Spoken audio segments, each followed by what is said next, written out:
हरितालिका तीज व्रत कथा। पूजन करने के बाद कथा सुने। सूत जी कहते हैं, मंदार की माला से जिन पार्वती जी का केश पास अलंकृत है और मुंडों की माला से जिन शिव जी की जटा अलंकृत है, जो पार्वती जी दिव्य वस्त्र धारण की हैं और जो शिव जी दिगंबर हैं, ऐसी श्री पार्वती जी तथा श्री शिव जी को प्रणाम करती हूँ। रमणीक कैलाश पर्वत के शिखर पर बैठी हुई माँ पार्वती कहती हैं, हे महेश्वर, हमें कोई गुप्त व्रत और पूजन बतलाइए जो सब धर्मों से सरल हो, जिसमें परिश्रम भी कम करना पड़े लेकिन फल अधिक मिले। हे नाथ, यदि आप मुझ पर प्रसन्न हैं तो ऐसा विधान बताइए। हे प्रभु, किस तप, व्रत, दान आदि से मध्य और अंत रहित आप जैसा महाप्रभु हमको प्राप्त हुए हैं। शिव जी कहते हैं, हे देवी, मैं तुमको एक ऐसा ही व्रत बतलाऊंगा, सुनो, जो मेरा सर्वस्व और छिपाने योग्य है, लेकिन तुम्हारे प्रेम के वशीभूत होकर मैं तुम्हें बतलाता हूँ। शिव जी कहते हैं, भारतवर्ष में जैसे नक्षत्रों में चंद्रमा, ग्रहों में सूर्य, वर्णों में ब्राह्मण, देवताओं में विष्णु, नदियों में गंगा, पुराणों में महाभारत, वेदों में सामवेद, इंद्रियों में मन श्रेष्ठ है और सब पुराणों और वेदों का सर्वस्व जिस तरह से कहा गया है, मैं तुम्हें एक प्राचीन व्रत बतलाता हूँ। एकाग्र मन से सुनो। जिस व्रत के प्रभाव से तुमने मेरा आधा आसन प्राप्त किया है, वह मैं तुमको बतलाऊंगा, क्योंकि तुम मेरी प्रेयसी हो।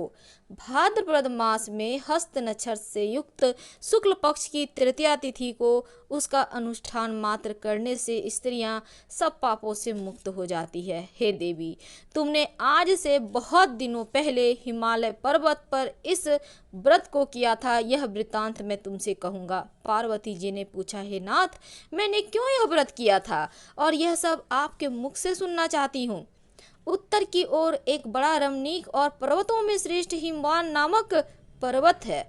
उसके आसपास तरह तरह की भूमियां हैं, तरह तरह के वृक्ष उस पर लगे हुए हैं, नाना प्रकार के पक्षी, अनेक प्रकार के पशु उस पर निवास करते हैं।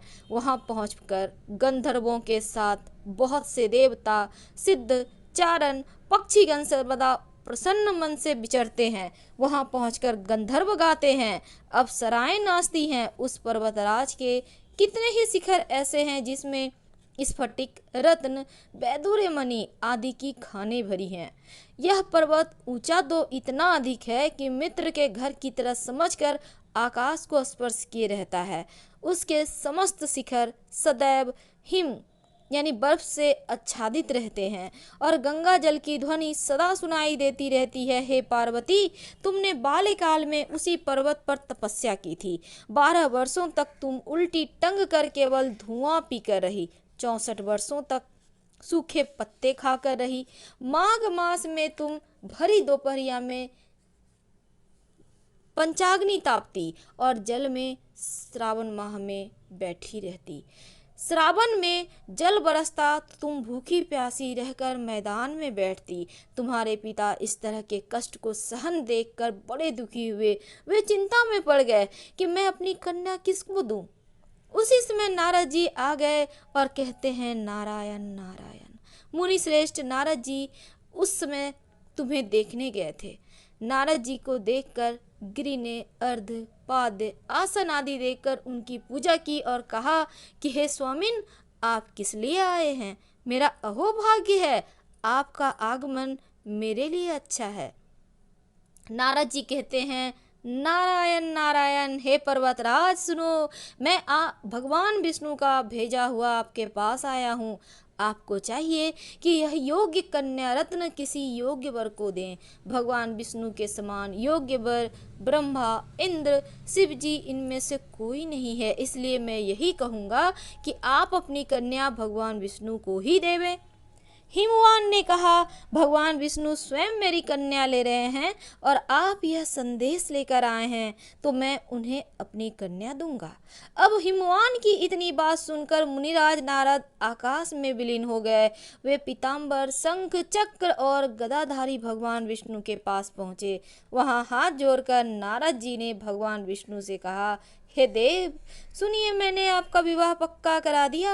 उधर हिमवान ने पार्वती जी के पास जाकर कहा, हे पुत्री, मैंने तुम्हें भगवान विष्णु को दे डाली। अब पिता की बात सुनकर तुम बिना उत्तर दिए अपने सखी के घर चली गई। वहीं जमीन पर पड़कर तुम बड़ी दुखी हुई विलाप करने लगी, और तुमको इस प्रकार विलाप करती हुई देखकर सखी कहती हैं, तुम क्यों इतनी दुखी हो? इसका कारण तो बतलाओ। तुम्हारी जो कुछ इच्छा होगी मैं यथाशक्ति उसको पूरा करने की चेष्टा करूंगी, इसमें कोई संशय नहीं है। अब पार्वती जी कहती हैं, मेरी जो कुछ अभिलाषा है उसे तुम यत्न पूर्वक सुनो। मैं एकमात्र शिव जी को अपना पति बनाना चाहती हूँ, इसमें कुछ भी संशय नहीं है। मेरे इस विचार को पिताजी ने ठुकरा दिया। इससे मैं अपने शरीर को त्याग दूंगी।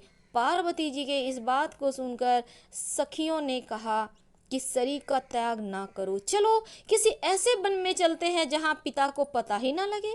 अब ऐसी सलाह कर तुम जैसे ही वन में पहुँच गई वैसे वन में, और इधर पिता तुम्हारे घर घर तुम्हें खोजने लगे, दूतों द्वारा भी खबर लेने लगे, कौन देवता या किन्नर मेरी पुत्री को हर ले गया है। उन्होंने मन ही मन कहा, मैं नारद जी के आगे प्रतिज्ञा कर चुका हूँ, मैं अपनी पुत्री भगवान विष्णु को दूंगा। ऐसा सोचते सोचते हिमवान मूर्छित हो गए। अब गिरिराज को मूर्छित देखकर सब लोग हाहाकार करते हुए दौड़े। जब होश हुआ तो सब लोग पूछने लगे, गिरिराज, अपनी मूर्छा का कारण तो बतलाइए। तब हिमवान कहते हैं, आप लोग मेरे दुख का कारण सुने। न मालूम कौन मेरी कन्या को हर ले गया है। ऐसा नहीं हुआ तो उसे किसी काले सांप ने काट लिया है या सिंह खा गए होंगे। हाय हाय, मेरी बेटी कहाँ गई? किसी दुष्ट ने मेरी पुत्री को मार डाला। ऐसा कहकर वे वायु के झोंके से कांपते हुए वृक्ष के समान कांपने लगे। इसके बाद हिमराज तुम्हें बन बन खोजने लगे।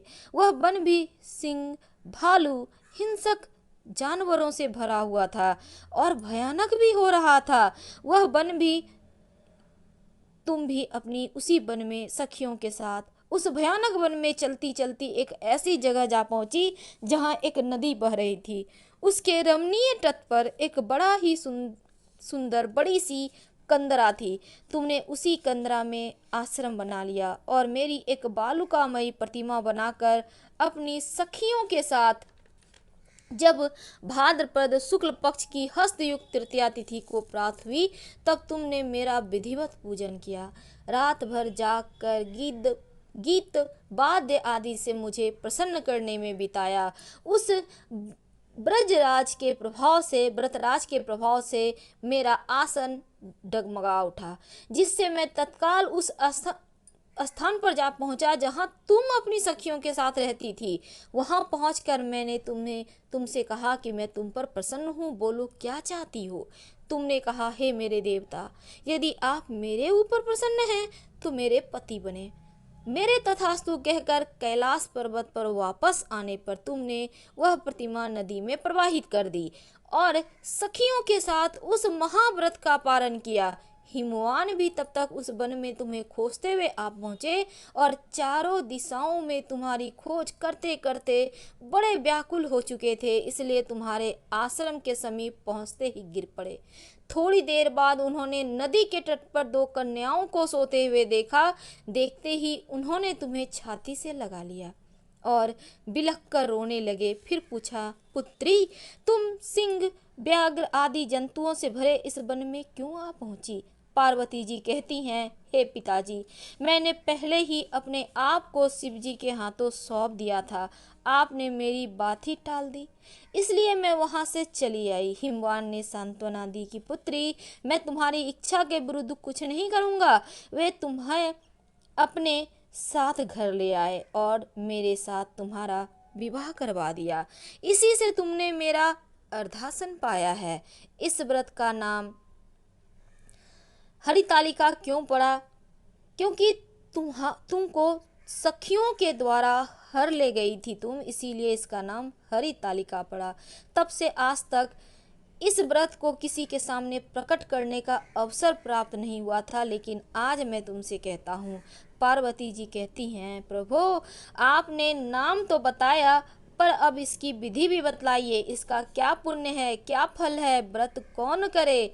तब शिव जी पार्वती जी से कहते हैं, हे देवी, मैंने समस्त स्त्री जाति की भलाई के लिए यह उत्तम व्रत बतलाया है।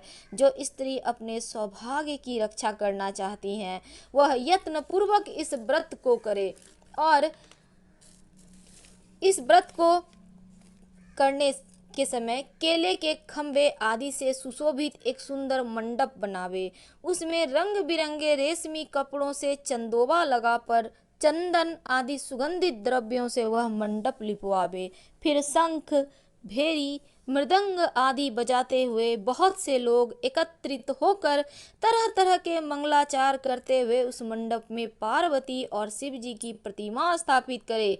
उस रोज दिन भर उपवास कर बहुत से सुगंधित पुष्प, सुगंध, मनोहर धूप, नाना प्रकार के नैवेद्य आदि एकत्रित कर मेरी पूजा करे और रात भर जागरण करे। ऊपर जो जो वस्तुएं गिनाई गई है, इसके अतिरिक्त नारियल, सुपारी, जाम्बरी, नींबू, लौंग, अनार, नारंगी आदि जो जो फल प्राप्त हो सके उन्हें इकट्ठा कर ले।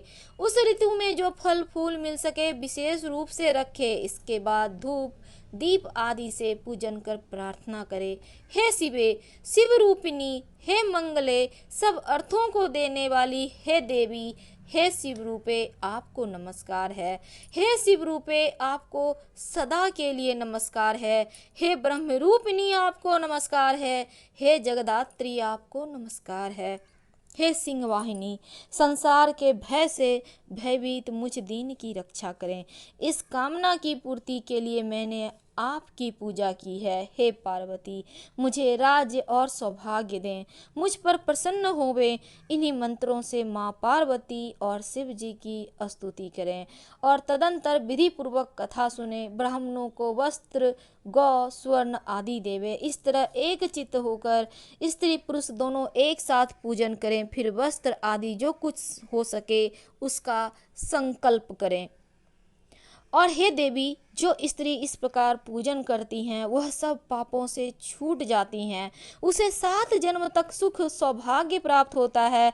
जो स्त्री तृतीया तिथि का व्रत ना कर सके और ना कर अन्न भक्षण करती हैं वह 7 जन्म तक बंध्या रहती हैं और उसको बार बार विधवा होना पड़ता है। वह सदा दरिद्र, पुत्र शोक से, शोकाकुल स्वभाव से, लड़ाकी, सदा दुख भोगने वाली होती हैं और उपवास ना करने वाली स्त्री अंत में घोर नरक में जाती हैं।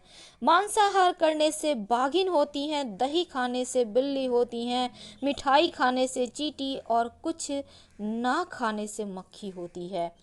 तीज को अन्न खाने से सूकरी होती है, फल खाने से बंदरिया होती है, पानी पीने से जोंक होती है, दूध पीने से सापिन होती है और उस रोज सोने से अजगरी होती है, पति को धोखा देने से मुर्गी होती है। इसीलिए सभी स्त्रियां व्रत जरूर करें। दूसरे दिन स्वर्ण, चांदी, तांबा अथवा बांस के पात्र में अन्न भरकर ब्राह्मण को दान देवें और पार ना करें। जो स्त्री इस प्रकार व्रत रखती हैं वे मेरे समान पति पाती हैं और जब वह मरने लगती हैं तब तुम्हारे समान उसका रूप हो जाता है। उसे सब प्रकार के सांसारिक सुख और सायुज्य मुक्ति मिल जाती है। इस हरितालिका व्रत कथा मात्र सुन लेने से प्राणी को 1000 अश्वमेघ और सैकड़ों वाजपेय यज्ञ के इतना फल मिलता है। हे देवी, मैंने यह सब व्रतों में उत्तम व्रत बतलाया जिसके करने से प्राणी सब पापों से छूट जाते हैं, इसमें कुछ भी संशय नहीं। व्रत कथा के बाद आरती जरूर करें। वीडियो पसंद आए तब लाइक कर सब्सक्राइब करें, अपनों से शेयर करें और कमेंट में हर हर महादेव जरूर लिखें। धन्यवाद।